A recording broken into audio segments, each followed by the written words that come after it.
Édition spéciale élection américaine. Attention, vous entendez? Le chat qui mange ses croquettes fait l'accompagnement musical de ce tube de l'automne 2020. Donald, ne t'en va pas. Donald, ne nous laisse pas. Donald, le canard sympa. Donald, le crapaud gentil. Explose l'ancien paradigme basé uniquement sur la destruction de la vie. Ramène un peu plus d'humanité et de principes universels. Envoie les morts s'enterrer entre eux. Bon, c'était pas du second degré.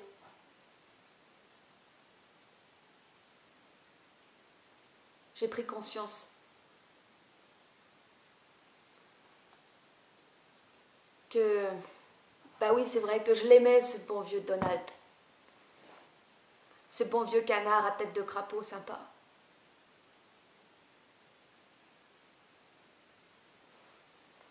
Ouais, ça m'a fait quelque chose parce que j'ai eu un petit pincement au cœur. Pas petit, hein, quand même, important.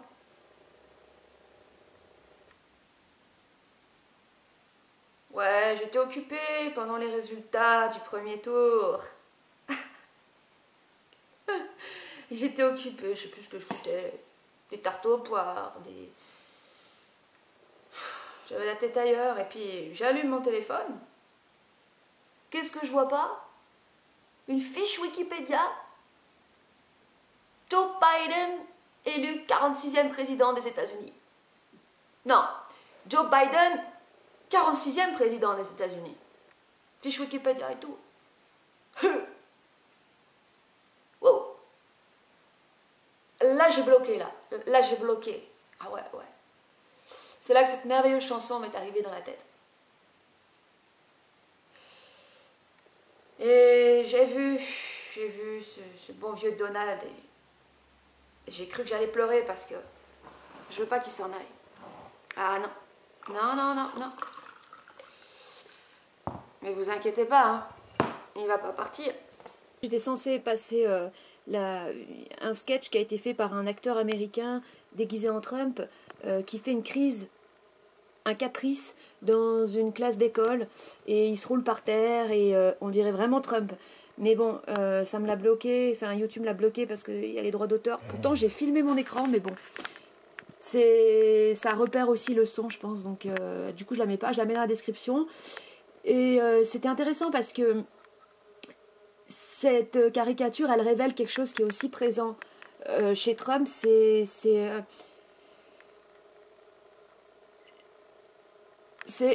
ah bah c'est ce que je vais dire juste après, c'est que le fait de rester proche de son enfant intérieur. Mais les enfants, ça veut dire reconnecter avec son enfant intérieur. C'est toujours à l'intérieur. Le pédophile, il peut en arriver à croire lui-même qu'il aime les enfants. Il n'aime pas les enfants. Il prend à l'enfant son enfance, donc sa lumière.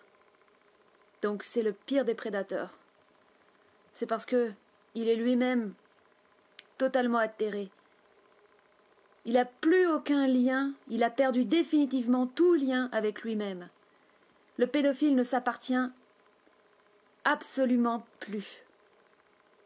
Il a perdu toute maîtrise. Il est en enfer. Dans ces enfers. Dans ces enfers qui ne sont autres qu'une perdition définitive de sa propre lumière.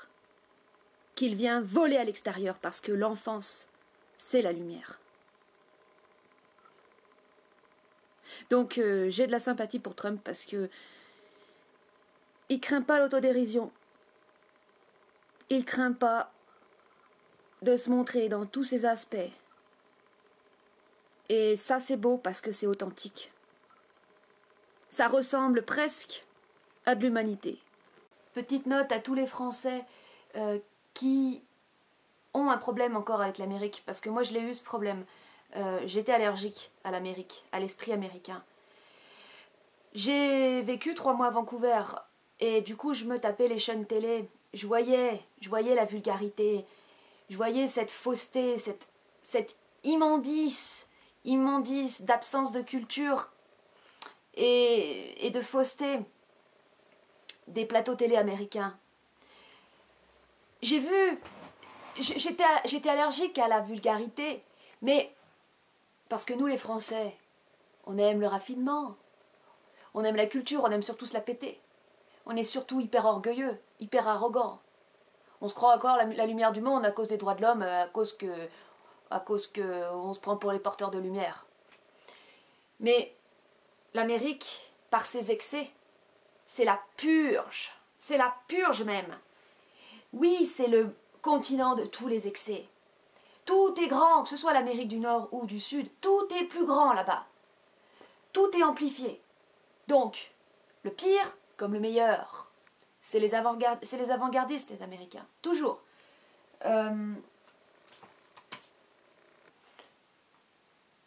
C'est la terre des exilés, des repris de justice, mais aussi des aventuriers.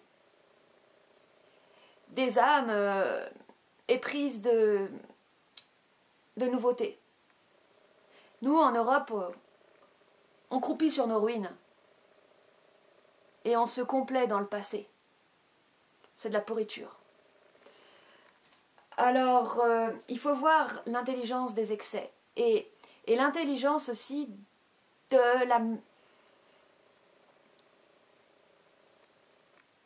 cette authenticité à se montrer tel qu'on est sans mentir. Ce qui m'avait frappé quand j'étais au Canada anglais, c'est que il n'y avait pas je dis pas que personne n'était hypocrite, mais il y avait un niveau de transparence au niveau des êtres beaucoup plus important que chez les Français, où les Français sont toujours en train de se cacher derrière un masque, derrière des apparences ou derrière une sorte de maniérisme surjoué. Et il y a un artiste qui s'appelle Paul McCarthy. J'avais vu une de ses vidéos à l'âge de 12 ans, ou peut-être moins, j'avais peut-être 11 ans. Et c'était un espèce c'était lui en fait avec un masque, avec des énormes doigts enflés comme des grosses bites enflées, comme ça. Un mec complètement gauche, qui prenait des outils, puis qui essayait de couper des énormes boyaux avec du sang qui sortait partout, en faisant des bruits d'animaux. Il avait fait, ah c'est ça y est, je me rappelle, c'est la métaphore en fait de l'artiste. Donc en fait il est une sorte d'artiste complètement monstrueux, dégénéré, abruti, et il chie de la peinture. J'avais vu ça à l'âge de 12 ans, et ça m'avait pas traumatisé parce que j'avais vu qu'est-ce que l'intention du mec, qui était de montrer quelque chose à travers l'excès, de montrer toute cette monstruosité, toute cette merde cachée dans les gens qui se présentent comme propres, qui se présentent comme parfaits, mais juste pour dissimuler leur merde intérieure. Et c'est en ce sens que l'Amérique, continent de tous les excès, est intéressante, parce qu'elle révèle ce que l'homme moderne qui se croit au-dessus de tout ne veut pas voir à l'intérieur. Et Donald Trump dérange, il dérange tout, il fait chier tout le monde. Il fait chier les intellectuels, il fait chier les gens qui se prennent au sérieux, il fait chier les gens qui veulent tout ranger, étiqueter, qui veulent choisir des bords. Mais parce que l'intellectuel, son problème, c'est qu'il se prend trop au sérieux. Il s'identifie trop à son truc. À un moment donné, il faut se détendre. L'intellectuel, il a peur de régresser. C'est la peur de la régression. C'est ça qu'il y a derrière. Mais on a le droit de se lâcher. Pourquoi on a peur de se lâcher? Parce qu'on a peur de ce qu'il y a en nous. Les hommes ont peur de la colère, parce qu'ils ont peur que leur colère détruise. Les femmes, elles ont peur de lâcher prise, parce qu'elles ont peur de perdre le contrôle. La peur de lâcher, c'est juste un manque de confiance en soi, à la base. La crainte que si on se lâche, ben, on se perde définitivement. Mais c'est qu'il y a un problème. Ça veut dire qu'on a zéro confiance en nous. Tout est effet miroir. C'est ça qui est génial. Quand vous avez une personnalité forte, avec une individualité importante. Vous voyez, Donald Trump, il ne ressemble pas à beaucoup de gens. C'est quand même un truc assez atypique. Une individualité quand même déjà prononcée. C'est pas un pantin standardisé. Il rentre pas, il est différent. Ben, quand vous avez une individualité comme ça dérange. Ça dérange toujours. Et c'est ça qui est intéressant. C'est d'aller voir ce que ça crée en nous. Alors, moi je me suis éclatée, prêt. J'ai fêté, on va dire, ce coup de maître qui se joue en sous-plan. Parce que alors là, on voit quand même qu'il y a du niveau. Il y a du niveau. Je ne sais pas si vous vous rendez compte que, à l'échelle planétaire, les médias mainstream vont être pris, enfin sont déjà pris pour la plupart des gens qui sont un tant soit peu éveillés, en plein délit de fake news. Joe Biden n'a pas été élu. Non, parce qu'il n'y a pas eu le vote des grands électeurs. Et en 2016, ça avait été déjà le cas. Parce que c'est Hillary Clinton qui avait gagné, soi-disant. En fait, peu importe de savoir si les votes sont trafiqués ou pas. Mais c'est vrai que, avec sa tête de zombie, Joe Biden, je le verrais bien se faire élire par des morts. Franchement, c'est assez cohérent. La démarche est cohérente. Peu importe. Nous sommes dans un monde régi par le mensonge et la manipulation. Donc, allô quoi. Il va falloir se réveiller. Mais bon, de là à dire debout les morts, allez voter, ça va un petit peu trop loin. Mais c'est marrant. C'est marrant parce que tous les médias mainstream, BAM! Ils ont sauté à pieds joints dans le piège, quoi. C'est bon! On a gagné! Barack Obama, salut la victoire historique de Joe Biden! Youhou! Oh, mais vous êtes vraiment... C'est pas possible que vous soyez aussi teubé que ça, non? Bah ouais, mais à force de bouffer de la chair humaine, on dirait qu'il n'y a plus beaucoup de neurones là-dedans. Je sais pas, franchement, peu importe. Alors, avant de commencer, je fais une petite annonce. Je remercie à nouveau Florian parce que je viens de prendre conscience d'une remarque qu'il m'avait faite il y a déjà un petit moment. Quand je parlais de l'ère du Verseau. En fait, plus précisément aussi, on pourrait dire que l'humanité est entrée dans son adolescence. L'humanité engage sa crise d'adolescence. Là, ça y est, j'ai tilté. Et je peux vous dire une chose, c'est que je me sens beaucoup mieux dans ma peau parce que ça fait 20 ans que je fais ma crise d'adolescence. Et je commençais à croire que j'avais un problème. Et en fait, pas du tout. Je suis complètement synchrone avec l'âge de l'humanité. Oui! Bingo!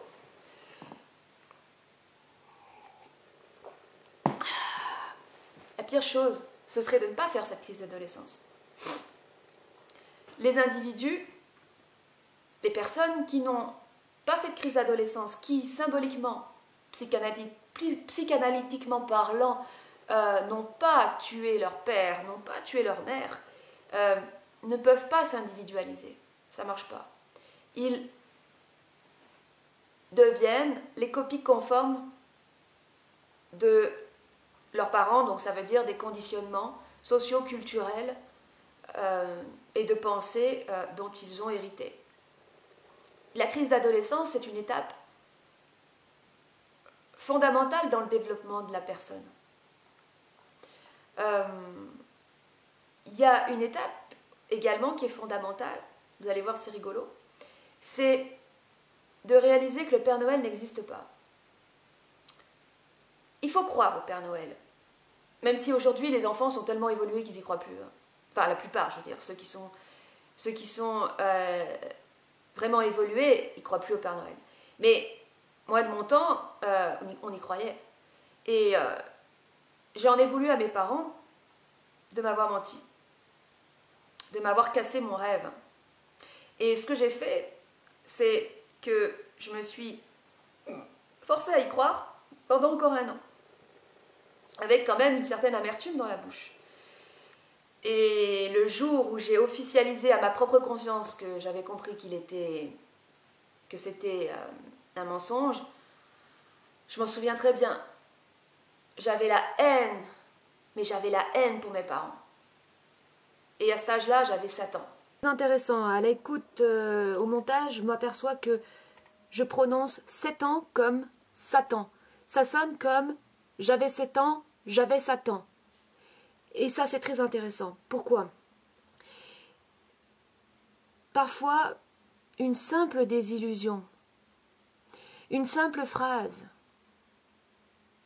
peut générer en nous un abîme, cette haine, ce dégoût, cette amertume.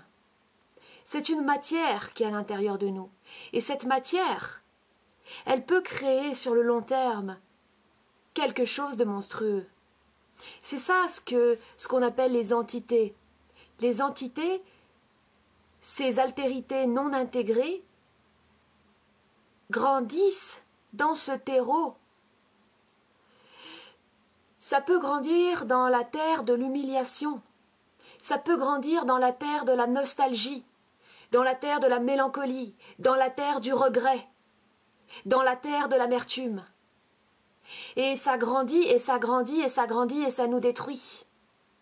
Ça nous empoisonne. Ça peut grandir dans la terre de la jalousie.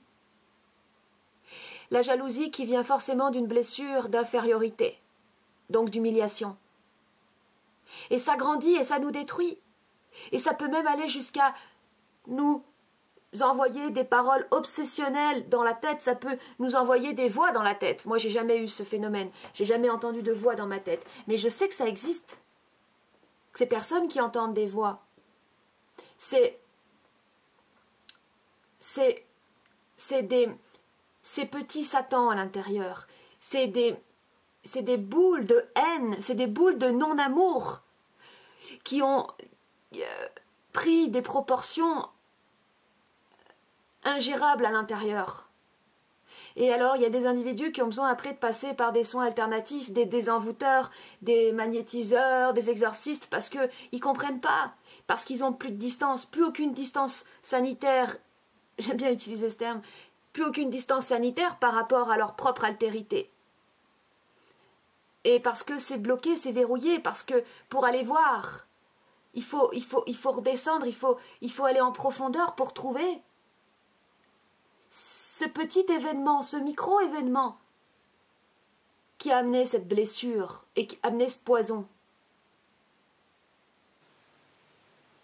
On pourrait dire que c'est là que ça a commencé.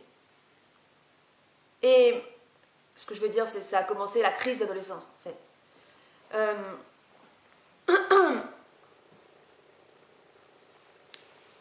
Il faut des illusions pour pouvoir les casser et pour pouvoir grandir. Parce qu'on ne devient pas adulte bercé dans notre monde d'illusions. La naïveté doit être démantelée. Mais il y a un élément surtout beaucoup plus important qui doit être définitivement détruit, c'est l'espérance. Un enfant qui croit au Père Noël, il attend Noël toute l'année. Il rêve, il espère. Et il nourrit des espoirs. Et ça n'est pas réel. L'espérance, c'est donner son feu, c'est donner sa lumière à quelque chose d'extérieur. Donc, c'est comme la fascination. D'ailleurs, le Père Noël, chez les enfants, exerce tantôt la fascination, tantôt la terreur. Mais la terreur, c'est l'opposé de la fascination. On a tous en tête ces photos d'enfants traumatisés avec le Père Noël qui essaye de faire un bisou. Ah non! Ça, c'est l'effet de Joe Biden. Et d'autres qui sont plus fascinés. Moi, j'étais plus dans la fascination, quoi. Quand je voyais le Père Noël à Intermarché. Non, à l'époque, ça s'appelait pas Intermarché, ça s'appelait les Mousquetaires. Quand je voyais le Père Noël et les Mousquetaires, j'étais là. Oh, c'est Dieu!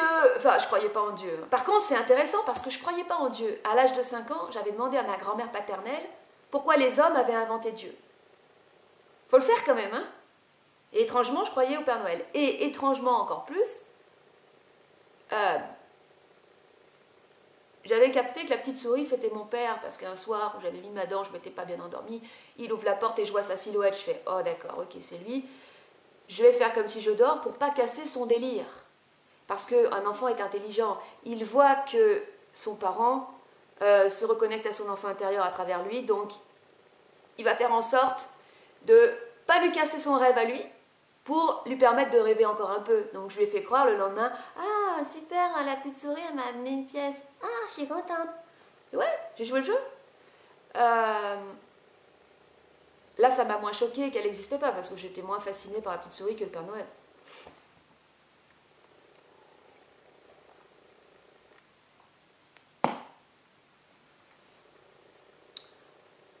C'est complexe qui se joue en ce moment, dans cette grande crise d'adolescence de l'humanité, qui va lui permettre d'entrer dans sa, pas tout de suite dans sa maturité, mais en tout cas dans son début d'âge adulte.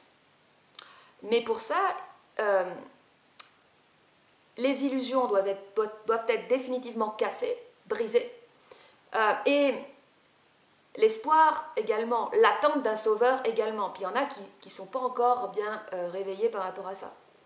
Ouais, juste par rapport à Trump, vu que là au début je suis partie un peu en niaiserie, au début en mode affection, tout ça, c'est pas parce que tu reconnais, c'est pas parce que tu...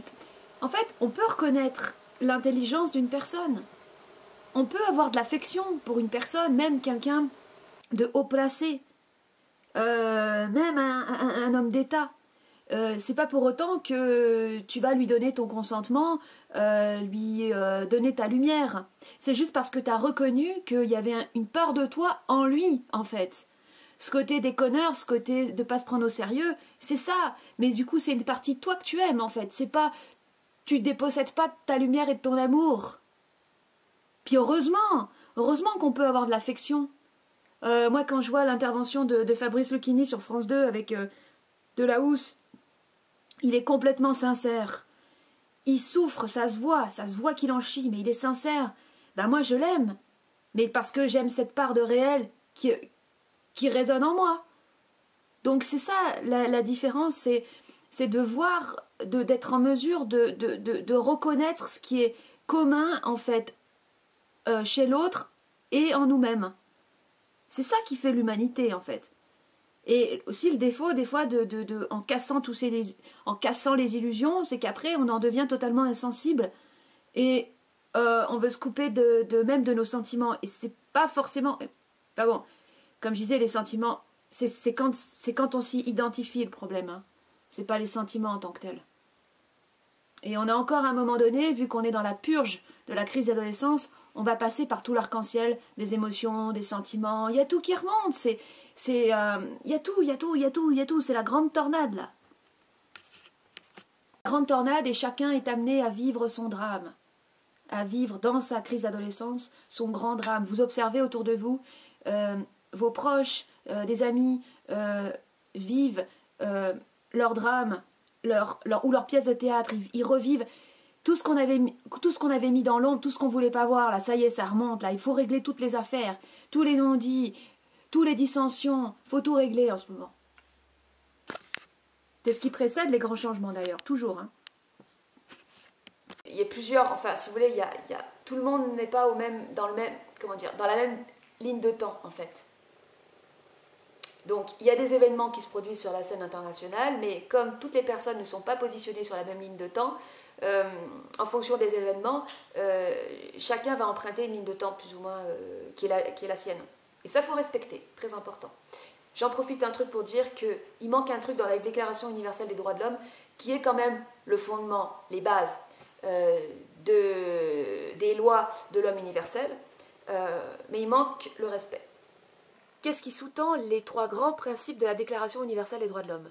Liberté, égalité, fraternité. C'est indirectement le respect. Cependant, le respect n'est pas mentionné. Alors, explication. La liberté, tu as le droit d'être libre, tu fais ce que tu veux tant que tu ne fais pas chier l'autre, tant que tu n'empiètes pas sur l'autre. Ok. La fraternité, c'est que c'est l'autre, c'est ton frère. L'autre, c'est comme ton frère. Et l'égalité, on sait bien que ça n'existe pas. On sait bien qu'on n'est pas tous égaux. Quelqu'un qui arrive au monde, il n'a pas de bras, pas de jambes. Bah, il ne sera pas égal à quelqu'un qui a 2 bras et 2 jambes. On le sait que ce monde est inégal. Mais l'égalité, ça signifie que tu vas quand même, malgré la différence, considérer l'autre comme si c'était toi. Toujours considérer l'autre comme si c'était toi. Toujours voir l'autre depuis soi. Même quand c'est le pire des criminels. Ça veut dire quoi? Ça veut dire que tu n'as pas le droit de cracher ta haine sur une personne extérieure sans préalablement être allé voir ta propre merde à l'intérieur.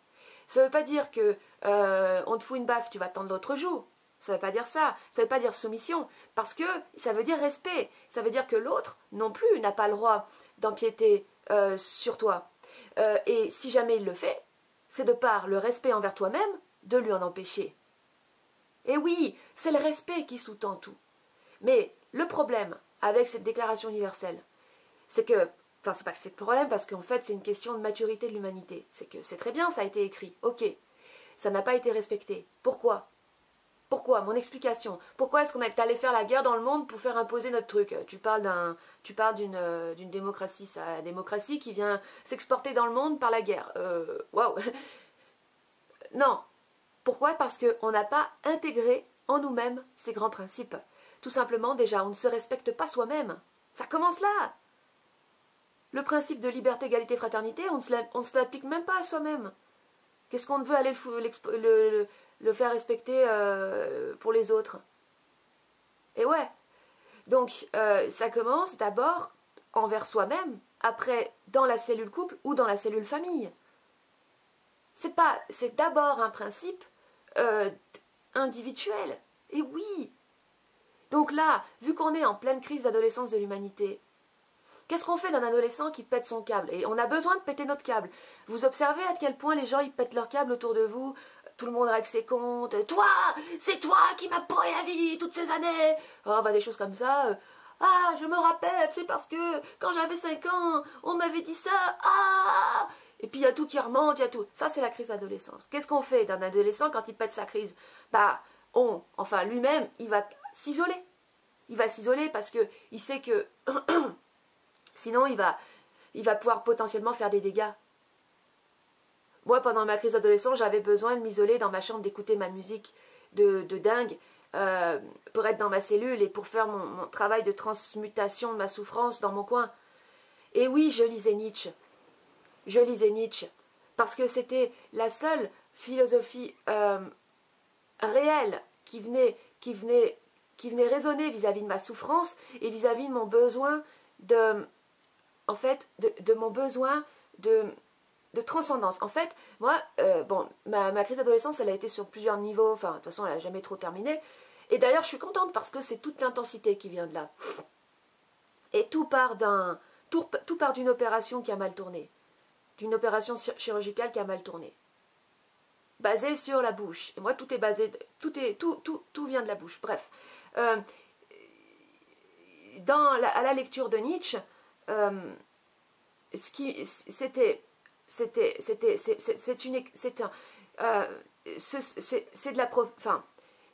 c'est des écrits qui s'adressent pour l'homme de l'an 2000, pour l'homme de maintenant, de 2020 on pourrait dire aussi. C'est cet homme qui est en train de faire sa grande crise d'adolescence, qui se rend compte que Dieu est mort. tous ses repères s'effondrent, toutes ses idoles se cassent la gueule. Et nous, c'est ce qu'on est en train de vivre à l'échelle planétaire. Qu'est-ce qu'il lui reste à cet homme-là? Qui n'a plus rien, qui n'a plus rien, pourquoi compenser, pourquoi se reposer? Il n'a plus rien, il y a tout qui saute. C'est l'abysse, c'est le trou dans le trou, c'est le néant. Et ouais, il en passe par là. Les gens n'ont pas compris Nietzsche parce qu'ils croyaient que le mec il faisait un culte au néant, mais pas du tout. Il parle de ce passage nécessaire de dépouillement pour en arriver à peut-être du réel. Alors je dis pas que Nietzsche y était arrivé, parce que Nietzsche il était lui-même en souffrance, parce qu'il n'était pas de son temps ce mec. Il n'y a rien de pire que de pas arriver d'être du futur et d'arriver dans un temps, c'est pas le tien. Ça, c'est la pire des souffrances, et en plus de ça, il avait lui-même son karma, il avait ses trucs à réorganiser, donc il en a chié, il a fini, il n'a pas bien fini. Donc forcément, ça donne pas beaucoup d'espoir, mais heureusement que ça donne pas d'espoir, parce qu'il faut détruire l'espoir. L'espoir, c'est de la merde. Donc ça devient t'arracher les entrailles le réel, il s'arrache des entrailles. Et le surhomme, c'est ça. Selon Nietzsche, le surhomme, en fait, c'est l'homme nouveau, c'est l'homme réel.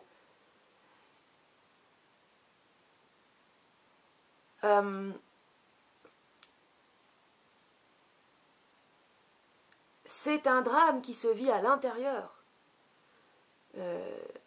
Et en plus, en ce moment, ça corrobore avec ce qui peut se passer potentiellement à l'extérieur. Mais l'invitation, c'est de vivre cette grande désillusion, cette grande souffrance, cette grande dépression aussi. Pour pouvoir, dans cette souffrance, se remettre à vibrer. Parce que lisez bien, lisez, il y a la version audio de Ainsi parlait Zarathustra sur YouTube.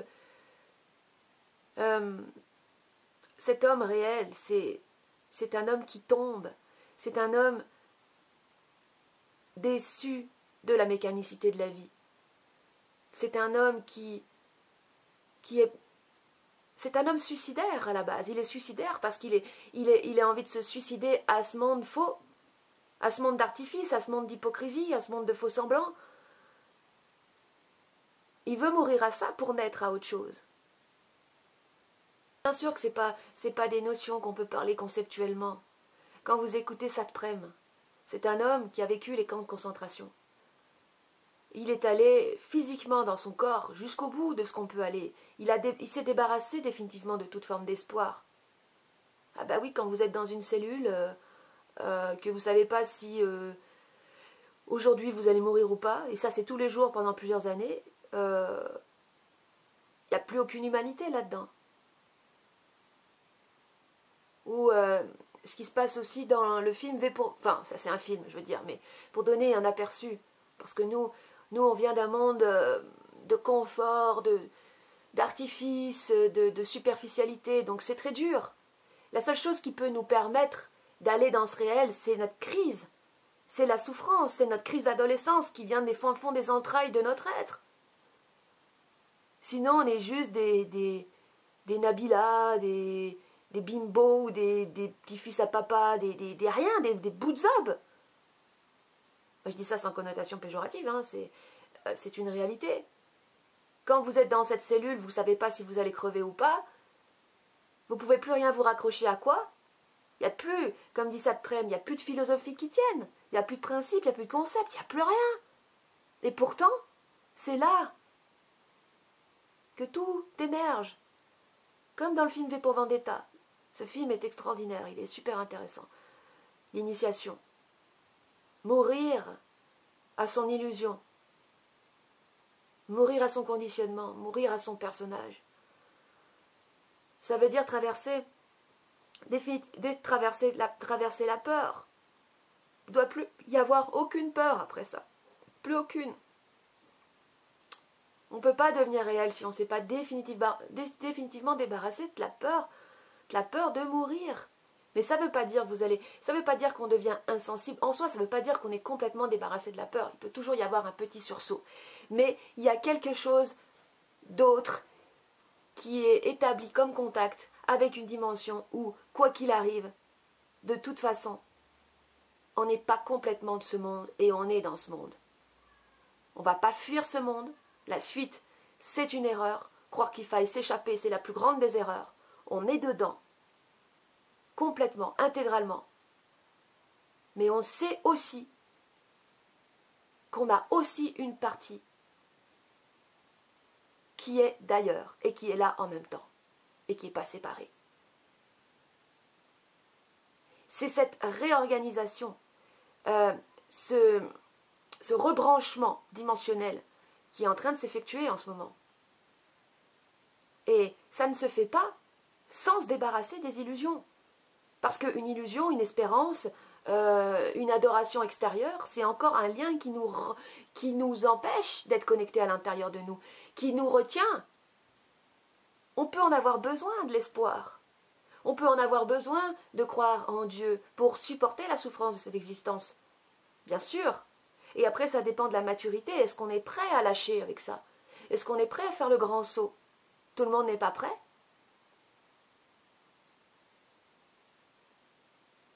Je sais, moi, que je suis née dans une famille athée. Je sais pourquoi.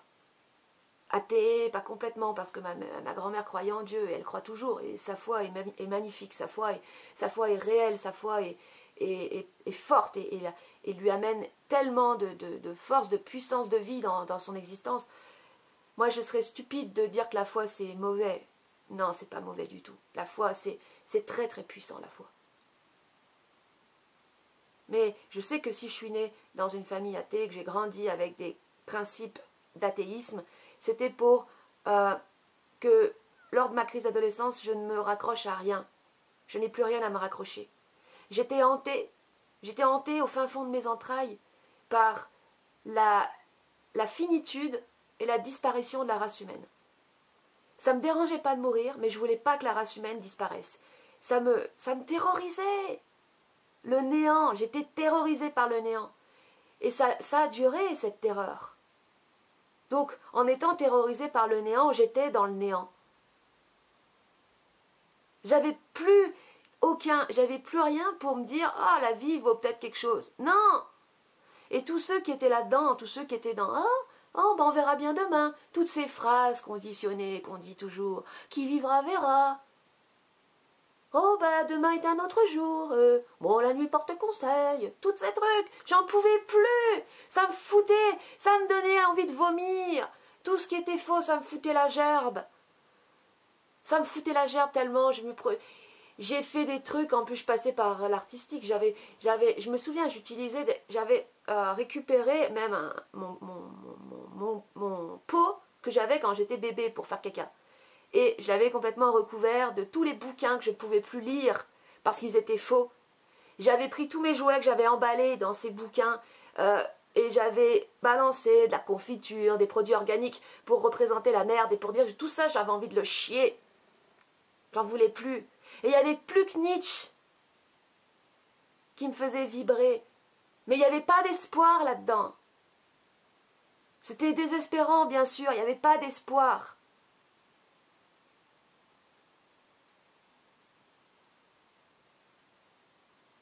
Et heureusement qu'il n'y avait pas d'espoir. L'espoir, c'est toujours quelque chose qui nous projette à l'extérieur. Ça, il faut le comprendre. On sera toujours projeté à l'extérieur. Ah, j'espère que ça va s'arranger. Hier, j'étais à la boucherie parce que j'achète de la viande pour mes animaux, parce que j'ai compris qu'en fait, c'était pas bon de leur donner des croquettes. Enfin, surtout pour mon chat. C'est vrai que ça lui fait gonfler. Et je suis sûre que quelque part, il est frustré, il est pas bien, enfin, il est bien, il est très bien, mais il y a un truc qui va pas. Il mange pas ce qu'il faut, donc je lui achète de la viande. Et il y avait une nana devant moi, on voyait qu'elle travaillait dans l'industrie du tourisme, elle était sapée d'une manière... bref. Et le boucher lui demande « Alors, comment ça va? Ça va? » « Oh, ben on fait aller. Hein, on fait aller. »« Oui, on verra bien. Ah oui, hein. Ah ben là, avec les circonstances, hein. Oh, ben on va faire comme si tout allait bien aller. Hein? On va faire comme si que la saison d'hiver allait ouvrir. Oh, hein. Et puis, ben on verra bien. Ouais. Et qu'est-ce qu'elle dit après? Non, parce que, sur une note légèrement différente. Non, parce que s'il pouvait pas y avoir de saison, ce serait catastrophique. Mais ça va être catastrophique. De toute façon, ça va être catastrophique. Voilà ce qui se passe, à force d'espérer, à force de se voiler la face. Ben, tu vis la catastrophe. Ben oui, mais pendant tout ce temps, eh bien, c'est vrai que les complotistes, au moins, ils sont allés voir la merde avant les autres. C'est des avant-gardistes d'aller voir la merde. Donc, c'est normal qu'ils aient eu la haine aussi de toutes ces personnes qui n'ont rien regardé, qui se sont continuées à se voiler la face. Mais maintenant, ça va nous arriver à tout le monde dans la face. Là, la vague, tout le monde va se la prendre. Parce que ça va se passer au niveau de l'économie. Quand on touche au porte-monnaie, là, ça commence à... Les gens commencent à se sentir concernés. Et... Ah, mais qu'est-ce qui... Ouh, oui, tu vas rentrer. Oh là là. Allez, rentre. Dépêchons de rentrer. Quand on touche au porte-monnaie, aïe, aïe, aïe, ça fait mal. Oh là là là là là là, le porte-monnaie. Le porte-monnaie, c'est un organe, c'est intriqué hein, dans la personne. Hein. Tu touches à l'argent, ah, j'ai mal.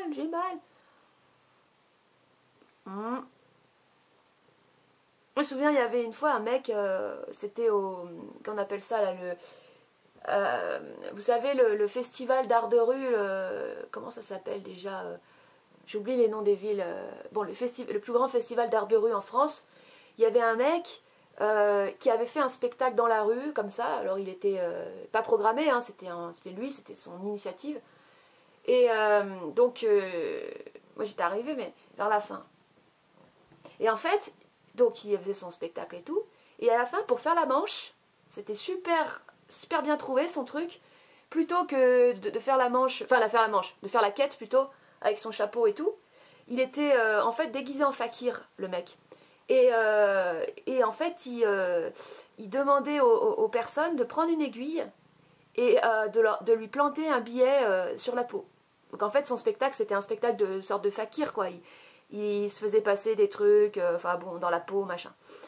Et c'était vachement bien parce que donc à chaque fois que les gens lui plantaient un billet, il faisait aïe. Et donc et puis ça donnait envie aux gens de mettre un billet parce qu'une pièce tu peux pas la planter quoi.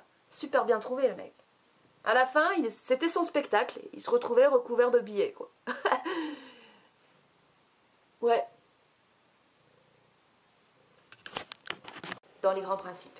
Liberté, égalité, fraternité, respect.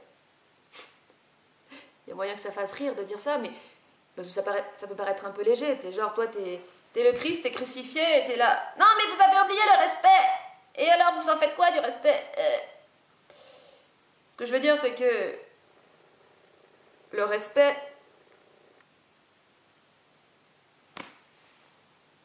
c'est pas un truc. C'est pas un truc de petite racaille en crise d'adolescence. Ou tu vas me respecter, mon frère. Non, c'est pas ça le respect. Le respect, c'est... Parce que des fois, puis il faut parler comme ça aussi. C'est le respect de l'intégrité physique, psychique, mentale, énergétique de l'autre. Et c'est un principe qui n'a pas été inscrit dans la Déclaration universelle des droits de l'homme parce qu'à l'époque, l'humanité n'était pas mûre pour ça. Dans le Code civil, ce principe est arrivé en 1994. C'est très récent. Il a été violé en 2004 parce que forcément, il va falloir que les individus se mettent un petit peu en colère, commencent un petit peu à péter leur câble. Sinon, l'enfonçage de quenelle va s'amplifier.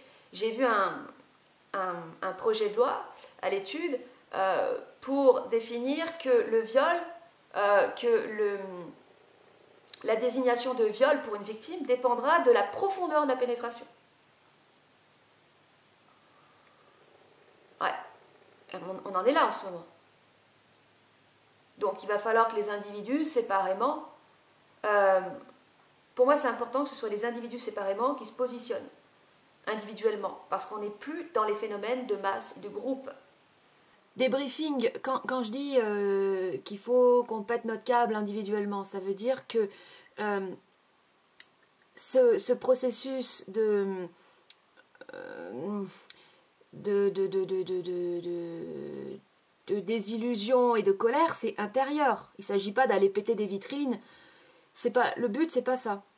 Mais plus précisément, pour être plus précise encore, pour qu'il y ait un équilibre qui s'établisse, il faut que les personnes qui sont un minimum sensibles et conscientes supportent leurs ténèbres. Parce qu'il y a des enculés, il y a des connards, il y a des pédophiles, il y a tout ce qu'on veut, parce qu'il y a aussi des personnes qui ne peuvent pas supporter leurs ténèbres. En fait, il faut qu'on aille voir chacun individuellement notre merde pour pas qu'il y ait de la merde à l'extérieur. Et les hommes, par exemple, ben, il faut qu'ils aillent voir leur pédophile intérieur. C'est sûr que ça fait pas envie, mais et il y a des niveaux hein, par rapport à la pédophilie, parce que bien sûr, dans le cas extrême, le viol d'un enfant, c'est le crime le plus terrible qui soit. Mais ça commence par la simple pulsion, le simple désir ressenti en présence d'une adolescente. Ça commence là. Et d'aller voir qu'est-ce qui se passe.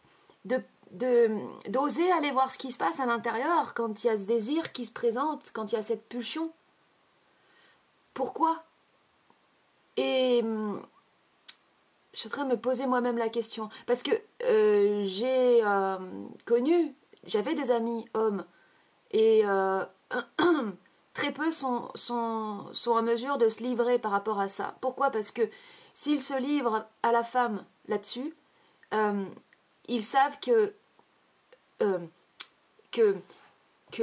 ils peuvent se faire détruire. En gros, ça veut dire que faut avoir une confiance absolue et totale en l'autre pour se livrer là-dessus. C'est pas un hasard si les chefs d'État, par exemple même la politique française, hein, on sait qu'il y a plein de chefs d'État qui ont des casseroles, que les chefs d'État sont tenus par des casseroles, même des fois des cassettes enregistrées avec des preuves d'actes sexuels pratiqués sur des enfants, dans certains cas pratiqués sous la contrainte, parce que c'est la meilleure façon de tenir une personne et de lui faire faire ce qu'on veut. Donc, tout ce qui est lié au sexuel, hein, d'ailleurs. Donc, parce que souvent, non, alors, ce qui se passe, c'est que la pulsion de base d'un désir pour un corps jeune, cet attrait, c'est une forme de prédation, c'est le besoin de prendre. Alors, vous allez me dire, ouais, il y en a qui ont le besoin de prendre aussi, même des personnes plus âgées. Donc, mais quand c'est pour un corps qui est jeune, c'est aussi lié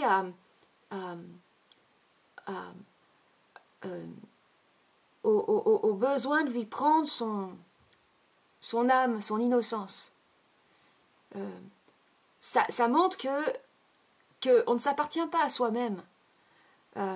L'image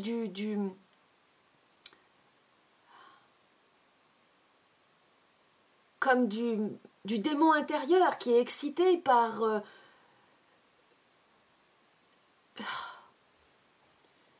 la pureté, parce que la noirceur se nourrit de la lumière, sinon elle peut pas vivre, enfin elle peut pas se maintenir, enfin il y a un truc comme ça. Je viens de capter en fait je viens de capter comment dire, le mode enfin la pédophilie en tant que telle, c'est quoi? C'est que c'est le démon intérieur. Le démon intérieur, c'est la jalousie même. En fait, le plus grand des poisons, bon, il y en a plusieurs hein, dans l'âme humaine, il y a la culpabilité, il y a l'humiliation, mais ça c'est des démons qui se retournent, c'est des démons qui se retournent contre la personne. Mais la jalousie, c'est le pire des démons parce qu'il va détruire aussi à l'extérieur. Mais il détruit déjà la personne, c'est sûr, mais il détruit aussi à l'extérieur. Le pédophile, il veut voler. C'est le démon intérieur qui veut voler à l'enfant sa lumière, sa pureté, parce que lui, il n'en a pas, il est jaloux. Il n'en a pas, il n'en est pas capable, il n'en est pas foutu, il n'est que haine. il n'est que haine pour la vie. Et c'est la même force qui habite le criminel, qui détruit.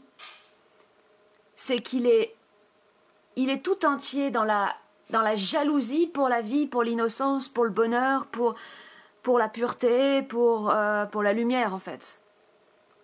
Donc c'est pour ça que c'est très très important d'équilibrer en soi entre ténèbres et lumière, parce que si on refoule, si on ne veut pas aller voir ça, ben on devient quelqu'un de puant, parce qu'on aura toujours ces résidus de haine à l'intérieur.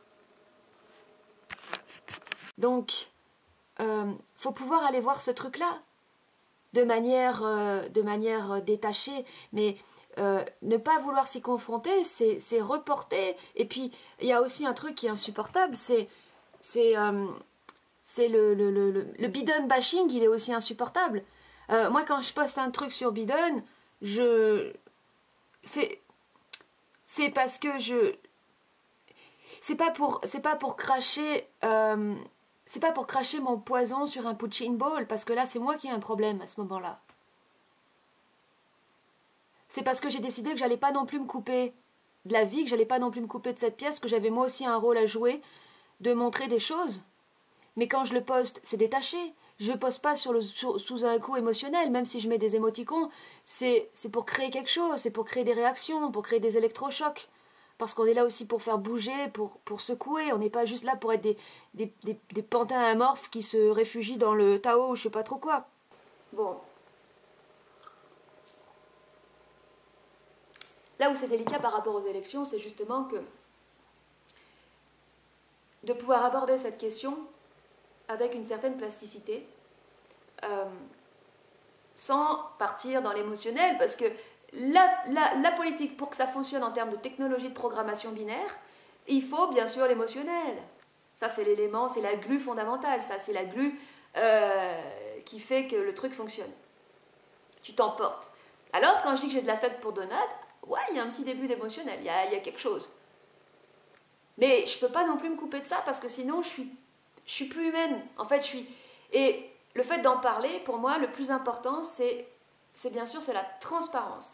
Et il y a un dicton qui dit, le plus grand péché, c'est le péché contre l'esprit. Et je dirais que le plus grand péché, c'est le péché contre la transparence. C'est l'entretien de l'opacité. Mais d'abord vis-à-vis de soi-même. Le principe d'égalité, inscrit dans la Déclaration universelle, est vrai en tant que préamorce du respect d'autrui, en fait. Mais au niveau de la conscience, il y a une hiérarchie. Parce qu'un être comme Donald Trump, hiérarchiquement parlant, il est au-dessus d'un mec comme Macron, en termes de conscience.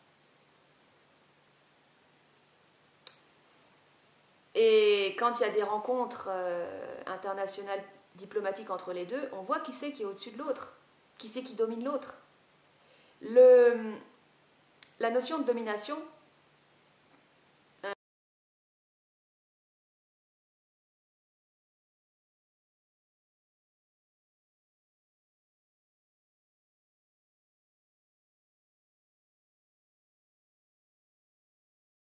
la capacité aussi à repartir de zéro, la capacité d'une personne à repartir de zéro. Quand l'exemple de Trump, c'est un homme, bon, il n'est pas tout blanc, hein, parce qu'il y a quand même sa tour, elle est au 666, enfin il y a des trucs comme ça, mais dans sa vie, à travers son expérience, à plusieurs reprises, il a dû repartir de zéro. Et ça fait la qualité, ça fait l'intelligence réelle d'une personne. L'intelligence, c'est pas d'avoir des connaissances et tout, c'est la capacité à se réadapter, à se refaire, à se rebâtir quand t'as tout perdu. Ouais, ça c'est... Un mec comme Macron a aucune expérience puisqu'il a toujours été... Non, c'est pas vrai ce que je dis, c'est faux. Non, c'est totalement pas du tout ajusté ce que je dis. Ce que je veux dire, c'est que Macron a moins eu à repartir de zéro dans sa vie que Trump. Voilà. Et puis, un self-control, ce qu'on appelle le self-control, mais le self-control a des épreuves que là, nous autres, on ne peut pas imaginer parce que là c'est du lourd, là c'est pas donné, c'est donné à très très peu de personnes de pouvoir avoir ce self-control, surtout quand tu es le chef de la plus grande puissance mondiale et que tu te prends toute la merde dans la tronche de tous les transferts d'obscurité que les gens ils veulent pas voir en eux, que tu te les prends dans la tronche. C'est quand il y a une guerre invisible, une guerre occulte qui se joue et que toi tu dois tenir bon ta position. Non mais c'est un truc... Bon, t'as intérêt à avoir des alliés. Les alliés, j'en parlerai dans la vidéo 2. C'est assez complexe. C'est pas, il n'y a rien de binaire là-dedans, dans tous les cas. Mais la supériorité en conscience, c'est la capacité d'un être donc à être maître de lui-même, et puis aussi de pouvoir rire de soi. Et j'ajouterais de ne plus rire des autres. Dans le sens, oui, parfois la moquerie peut être constructrice, constructrice, je sais pas comment dire, mais la moquerie pour se moquer, comme fait Macron par exemple, la moquerie facile, la moquerie du petit, la moquerie des gens petits d'âme, petits en cœur, petits en âme, petits en esprit. C'est la médiocrité, c'est la... Mais quand on voit les photos de Trump qui fait des gestuels sur Macron de manière très très très infantilisante, c'est aussi pour lui montrer indirectement, toi t'es mon petit gamin. Puis t'es un petit gamin parce que tu sors avec ta maîtresse, t'es programmé par ta maîtresse, t'es un petit gamin qui a jamais fait sa crise d'adolescence. Bah d'ailleurs, t'es encore en train de la faire à quel âge? À 40, je sais plus quel âge il a. Non, il a 30, même pas 40 ans le mec. Jamais même entamé sa crise. Il est programmé par sa maîtresse. C'est assez risible. Donc je vais te traiter comme un enfant de 5 ans. Et ouais. Les relations diplomatiques internationales sont basées sur les rapports de domination. Ça, c'est une réalité qu'on ne peut nier. C'est un principe en soi très animal, et c'est présent. Tout se joue sur la façon de serrer la main et la façon de mettre la main dans le dos, mais pas que. Sur le rapport de force indirect, par rapport à la puissance psychique et par rapport à le niveau d'évolution de conscience. Ça se joue là-dessus. Et la conscience d'un être comme Joe Biden est inférieure, hiérarchiquement parlant, à celle de Donald Trump. Parce que par exemple, Joe Biden a un début, Joe Biden a un début de sénilité. Donc la sénilité, de toute façon, c'est une dégénération et ça peut pas... Enfin, là t'es hors catégorie. Enfin, si t'es sénile, de toute façon, ça marche pas, quoi.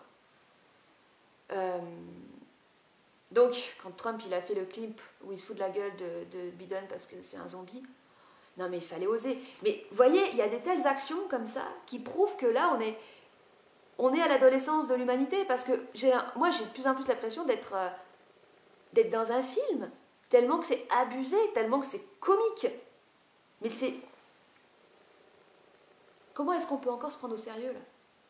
Et c'est très bien, parce que justement, quand on ne peut pas se prendre au sérieux, c'est la preuve qu'on commence à être intelligent. Et les individus qui sont là à faire du Trump bashing parce que le mec est stupide, soi-disant, et couillon, c'est qu'ils sont... C'est eux les couillons dans l'histoire, ils n'ont pas vu qu'il y avait une intelligence derrière.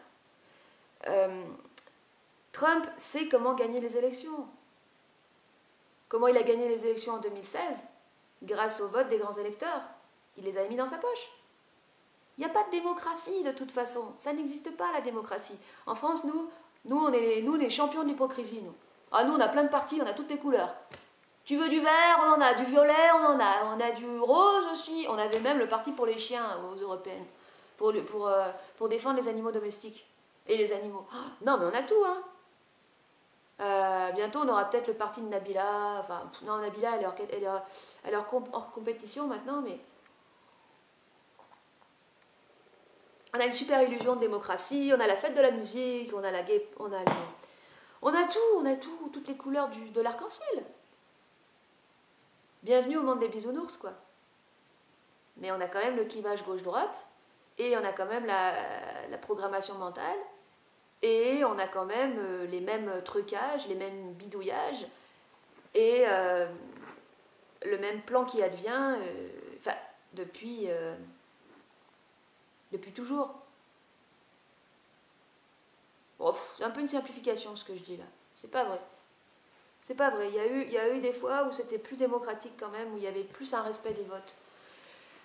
Mais avec Macron, on a eu un candidat mis en place par les médias. Bon bref, faut pas revenir là-dessus, on s'en fout. Donc, soyons sincères, cessons d'être hypocrites. La démocratie, ça n'existe pas.